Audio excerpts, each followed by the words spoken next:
What is up mga kabuhok? My name is Balbon and welcome back sa ating unboxing series. Ayan, meron tayong guest for today at ito po yung cross logo na JO Plus. Ayan, tara, open natin. Sa mga bagong pasok po, Tokyo based po ako at dito po magagaling tong helmet na to. Ayan, makikita po ako sa social media. Hanapin nyo na lang po si Helmet ni Balbon sa Facebook, Instagram, YouTube, TikTok. Ayan. So inside the box, yan po yung kanyang helmet. Tanggalin natin itong ibabaw. So, meron siyang manual at saka meron siyang free na sticker. JO. JO Plus or JO. Yan po yung half face ng Shoei. Open natin. Ayan.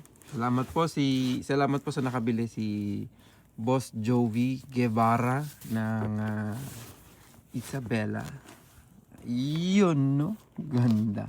So, dalawang klase po itong Shoei na cross logo na JO Plus. Ayan, pakita ko lang yung isang model. Ayan yung kulay white naman, inverted yung kulay. So, binaliktad lang yung kulay, ayan. So, ito po yung JO Plus na half face or 3/4 helmet ng Shoei. At ang bago lang po dito sa Plus ay meron siyang kabitan ng mga tuka or kabitan ng bubble shield. Yung kasing JO Plus dati wala siyang ganun. So ayan. So ito po ay glossy finish. Collaboration po sa cross logo. Ayan, napakaganda. So napakasimple lang, napaka-classic looking. So ito may konting parang silver na pattern. Tapos ito plain.